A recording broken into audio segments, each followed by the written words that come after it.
heureusement qu'on y croit parce qu'il y a beaucoup de choses qui se font à l'étranger et on a un peu peur de ça, mais dit de France, oui, je pense qu'on c'est quelque chose qu'on a acquis et qu'on ne peut pas nous prendre ça, je pense.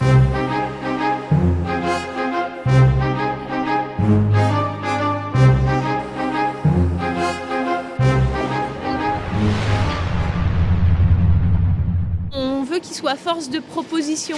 Donc on ne va pas être là à réfléchir dans notre coin au niveau de l'encadrement dans une salle de réunion sans impliquer le personnel.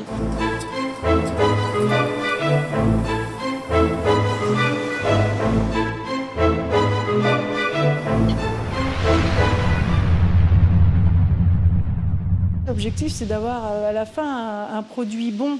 Mais si on peut faire bon du premier coup, c'est quand même mieux.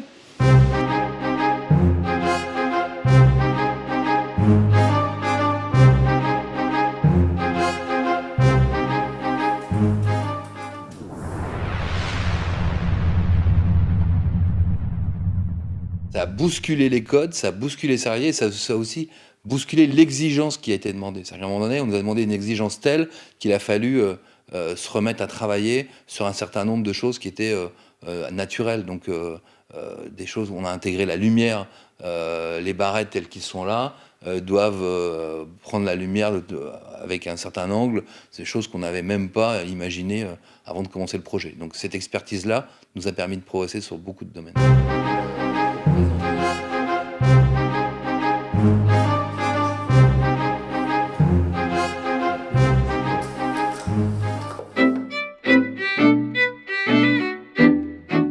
Ce qui m'a plu chez Decalier, c'est que c'est une société familiale. Une société familiale qui évolue, qui s'adapte au marché, avec des investissements en R&D qui sont assez impressionnants, et on voit vers où on va.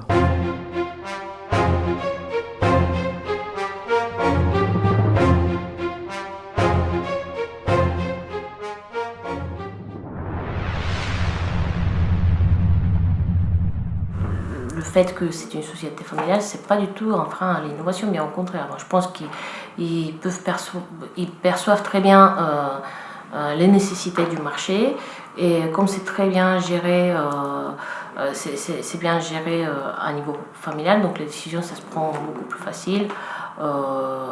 Et une fois qu'on s'engage sur un projet aussi, ça va très vite.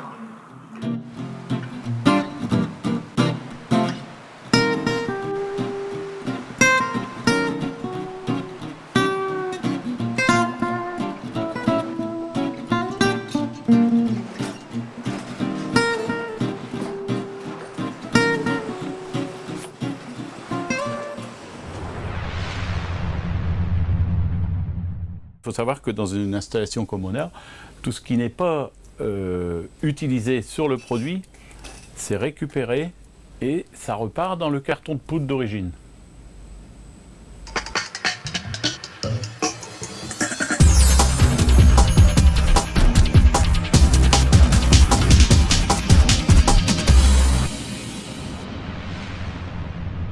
La boîte aux lettres, ça vit dans la ville, et donc il était assez naturel quand j'ai vu la première fois des boîtes aux lettres graffées, qu'on puisse imaginer que ça soit un lien direct avec l'art, et je pense que c'est quelque chose qui est assez intellectuellement intéressant.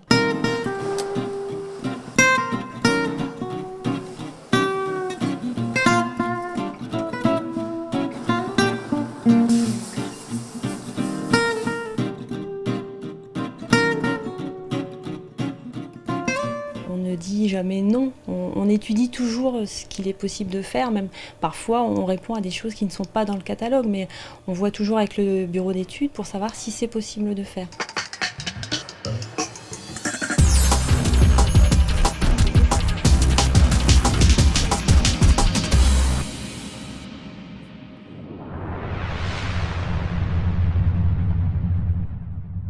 C'est une solution qui permet de recevoir les colis 24 heures sur 24, 7 jours sur 7.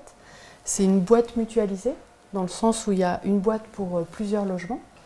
Et c'est vraiment un réel intérêt, ça apporte un service aux occupants d'un immeuble, puisque ça évite tout déplacement dans les bureaux de poste pour récupérer un colis.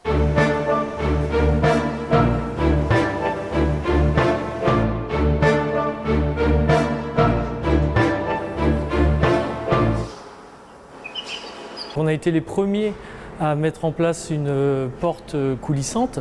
On peut faire beaucoup de choses. On a une carte de programmation sur le moteur. On peut varier différentes programmations.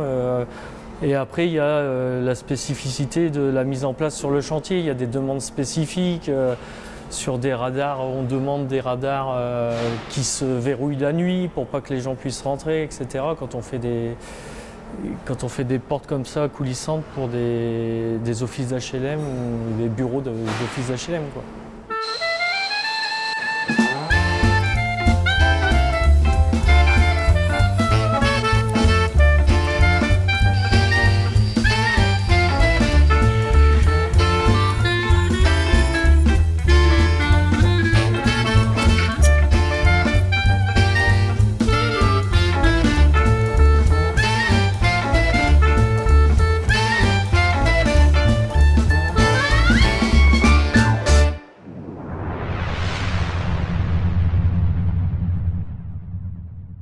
On ne peut pas concevoir quelque chose si on n'est pas en liaison directe avec les gens de l'atelier. C'est pareil, quand je construis un produit, souvent je monte les premières serrures, je monte les premiers éléments, c'est moi qui monte, pour pas non plus leur laisser dans l'atelier quelque chose qu'ils doivent découvrir. Donc je suis aussi manuel que technique, quoi. Bon, et puis en plus on a besoin parce qu'ils trouvent des astuces qu'on ne peut pas trouver ou quoi que ce soit à force de monter. Donc non, c'est important, aussi bien le décolletage ou quoi que ce soit que le montage au final.